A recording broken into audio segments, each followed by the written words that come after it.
So we're going to start the second half of the program. I would like to remind everyone that the symposium is designed to be interactive. So after the panelists give their short presentations, we will open it for a lengthier discussion as time permits. So please keep your questions to the end, and then we'll have some time to discuss with the audience as well as with the panelists. We will have a reception that will start as we finish, so feel free to recept even as the program is finishing at the end, and it'll be a natural flow. You'll see how that goes at the end. So with that, I would like to invite Cynthia Hodge to the podium. She is our Health Equity Symposium Chair, and she's going to serve as our moderator this afternoon.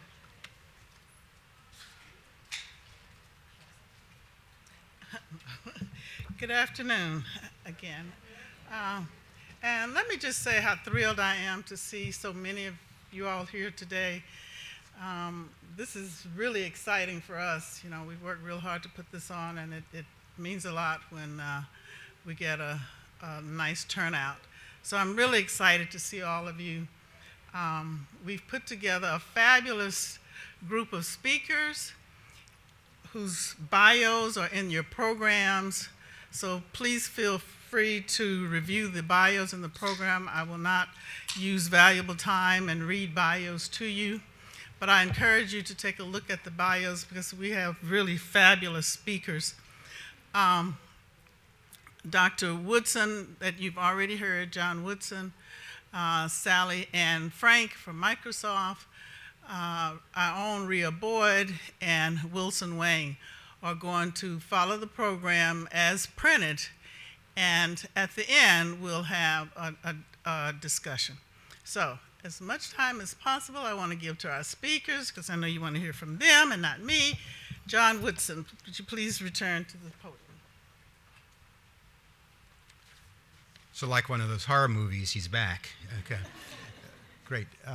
So my assignment for this part of the program was to frame the forces that are shaping the future of health and healthcare, and then our other speakers who are very accomplished will talk about, again, some additional issues with digital technologies. And what I wanted to really do is very briefly talk about four things. One, the imperatives for change in the U.S. Approach to healthcare, and I'm going to frame this as moving from healthcare to health. Number two, the fraying of the historical underpinnings of our current health system. The impact of digital society I've already mentioned, so I'm going to shoot through that really quickly. And now the emergence of new ecosystems and new actors in healthcare that are really disrupting and creating what we call the VUCA world.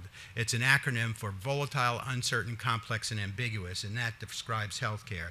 So moving from healthcare to health.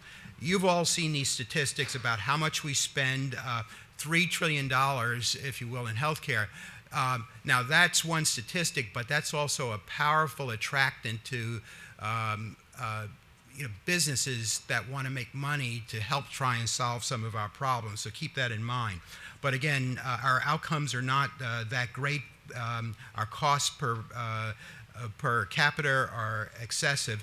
And on the right side of that screen, you have Porter's equation of how we need to create greater value in healthcare by improving outcomes and reducing cost. And I've added to that access because you could serve a select population, but if you don't serve all that's needed, that's not good value.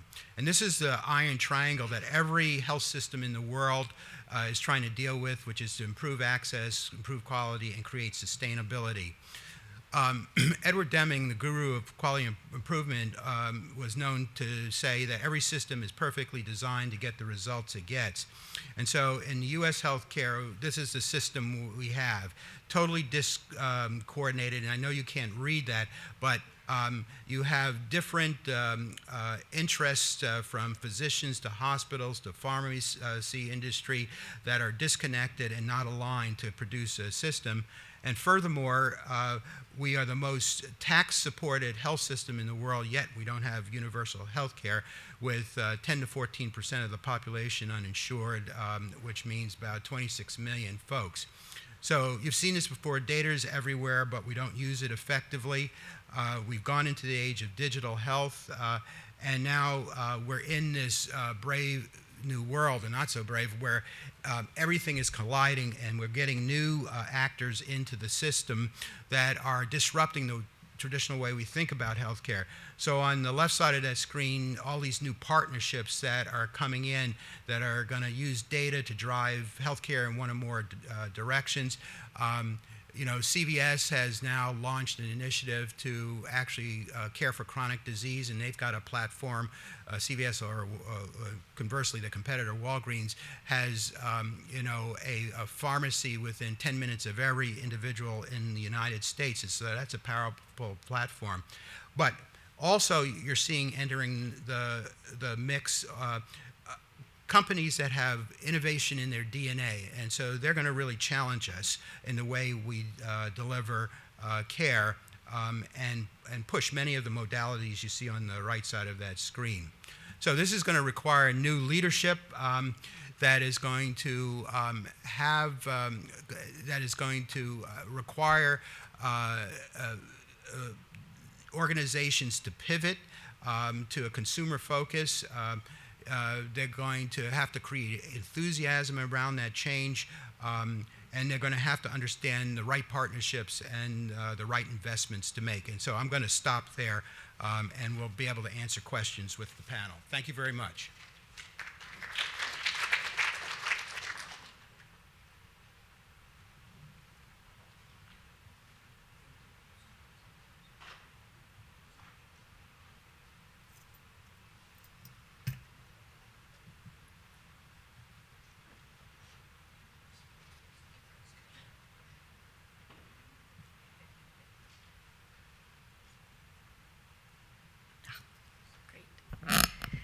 So good afternoon, everyone. So how many of you are familiar with that Sesame Street skit, "One of these is not like the other"? You all familiar? That's me right here today. So my name is Sally Frank. I'm part of the Microsoft Global Black Belt team. I'm a black belt. Doesn't that sound really cool? I'm a ninja. Anyway, but what I am is I am a specialist, and my area of specialty is healthcare as it applies, IoT as it applies to healthcare. And so what I'm going to be doing, and thank you, Dr. Woodson, for setting this up so nicely, in a very short amount of time, I'm going to try and go through some of the things that we're doing, some of the things that we're seeing, and some of the ways that we are trying to close as an organization some of this health equity gap. So to further set the tone of things, so by 2021, we're going to have 30 billion connected medical devices. That's an astronomical number, considering that the fact that this is well into 2019, so that's just 2 years away. The other thing is that we're looking at 2,314 exabytes of data. Now, when I found the statistics, I'm like, I don't even know what an exabyte is. We're going to run out of words. So this is what an exabyte looks like. So I just thought I'd include those for you because it was eye-catching for me as well. And then I think Dr. Woodson talked about these very nicely. There are a lot of external factors that are tying us together to the incredible potential that is available with digital health. But at the same time, how do we make that a little bit more equitable? And so when we look at the way that Microsoft approaches these types of things, it really comes down to two general areas. One is partnerships and programs, and the others is infrastructure and innovation. And I'm going to spend a few minutes on each of these. So the first area is programs and partnerships. So as an IoT specialist, and I'll tell you that's Internet of Things, and Dr. Woodson mentioned Internet of Medical Things. So that is the opportunity to take, whether it's a connected glucose monitor or a connected device in a hospital setting or a connected manufacturing plant for a pharmaceutical company.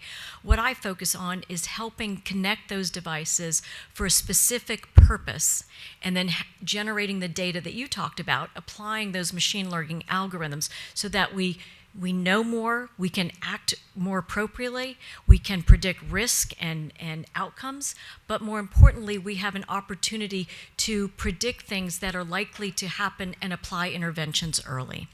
So we have three types of programs that I just want to cover real quickly, because for many of you, you are the point of innovation within your organizations, and it may be that you want to come to us and say, hey, I've got this idea, let's work on this together. So the first one is a lab that we have. We have 3 of them, one in China, one in Germany, and one in Redmond. And the idea is you have an idea, you're ready to commercialize, you're going to bring it to us. We're going to have AI and data scientists, we're going to have IoT engineers, and we're going to help you make that come to life. The second one is the partner programs. Now, we work with a variety of organizations, some of whom are in the provider space that are looking for new revenue opportunities and think that and have this idea about a connected health solution that solves a problem that is ubiquitous, that they're like, you know what, we're going to become a revenue stream there. We're going to bring this to market and we're going to resell it. It's really an interesting approach. And we have services and organizations designed to help you do that. And I want to give you a couple of examples. One is an organization called Isansis. They have a wireless cardiac monitor with one lead. It is FDA approved. They're out of the UK. And this thing is very small. As a matter of fact, let me just go to the next slide so you can see what it looks like. This monitor is appropriate for newborns all the way up to the elderly. You can wear it in a hospital environment, skilled nursing facility or transitional facility, as well as at home. And their vision is to make this so inexpensive and to bring the AI tools to fruition that we can literally monitor every baby that is born globally so that we can understand in that first few hours if there's something that, even though it's a healthy birth, it's a normal birth, there may be something that is an early indicator of something that may not be uncovered for years because we don't have those indicators, because we're not monitoring every baby that's born. But their approach is really to try and minimize the cost of this so it becomes it just becomes standard. And because it is wireless, it doesn't affect mothers and fathers can hold the baby. I mean, it's really a kind of a perfect storm. And so we're working with them right now. We have several customers here in the U.S. that are testing this in the newborn environment. So that's one example. The other example, and I think, did you mention the hand sanitation? No, who mentioned that? I don't know. Somebody mentioned it. So. Yes, okay. So one of the other solutions that we have that we brought to market with our pals Gojo, so they do the Purell dispensers, we helped them make these smart. So what happens is a provider comes into a patient room with one of these smart devices, their badges are registered by the smart device and tells whether or not they've washed their hands. Now, it seems pretty basic, but we all know that 75,000 to 100,000 people in this country alone die from hospital-acquired infection. So this is a very straightforward way, and I will tell you that it's not punitive. It's not like we go chasing after people who haven't washed their hands. But you can look at shifts. You can look at the root cause of some of these hospital-acquired infections, some of these cases, and why it happened, and strive and even gamify it to make sure that everyone's following protocol. Blockchain came up, right? Okay, so I wanted to share this example because it is using IoT and blockchain to secure the pharmaceutical supply chain. So for those of you that are involved in that part of the industry, you're prescribing medications or whatever, knowing where it came from and how long it took to get there is important. The other things that we want to guard against is temperature excursions, making sure that the medicines maintain their efficacy throughout the entire supply chain. So we worked with our partner Wipro, and for, actually it was Shire before they became part of Takeda. And we put together this solution that tracks, has a smart tag on these pallets, and it can be a pallet, it can be all the way down to individual doses.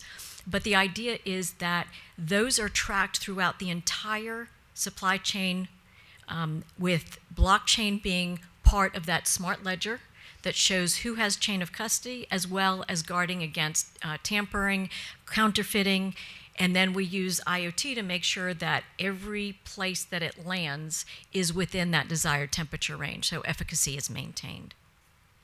So those are some of the cool, neat stuff that I get to work on every day. But I also wanted to spend a little bit of time talking about some of the things that Microsoft is investing in to kind of close that gap. And one is Airband, because as we look at infrastructure and innovation, a lot of that is stymied because we don't have access to the internet.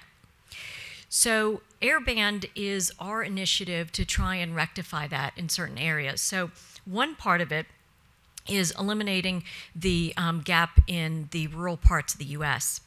And one of the things that we've done, it's called TV white space.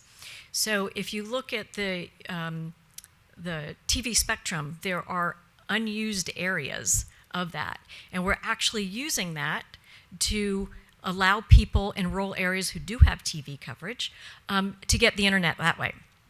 The other one is working globally with other organizations that are using this technology, the TV white space as well as other parts of our Airband approach, to provide internet connectivity. And I'm going to talk about 3 of them quickly.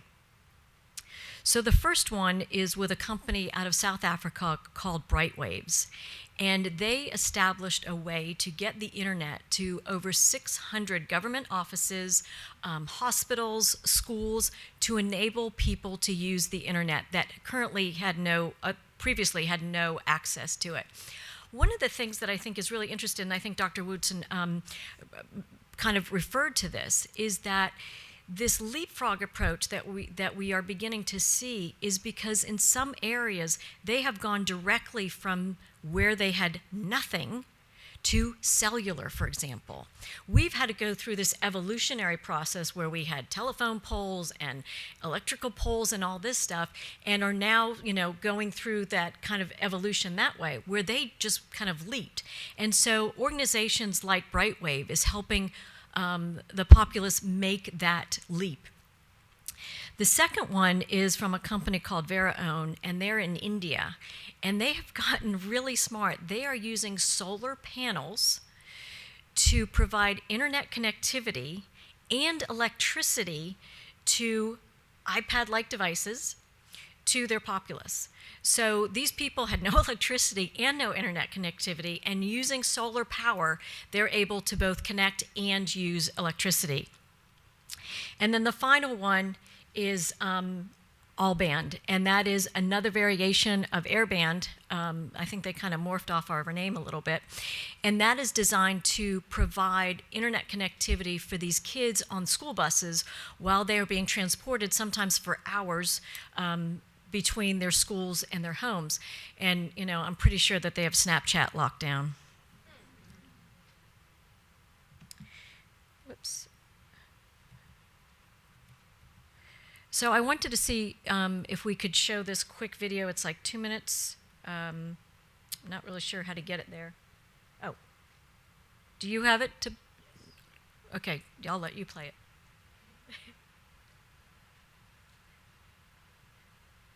Thank you. This is one of the rural districts in the country. It's called the Oliver Tambo. Where we are standing right now, actually, Nelson Mandela's rural home is right behind us.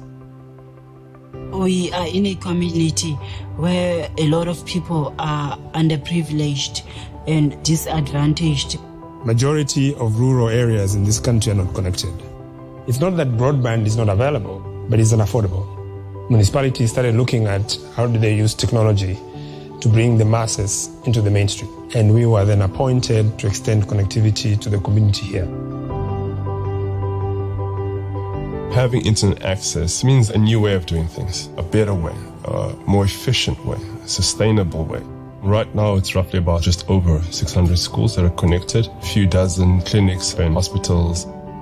Nursing is dynamic, so you cannot rely on the nursing that you were told before. By having an internet, it's easier for us to get all the information we need, and it's helping us to get the results of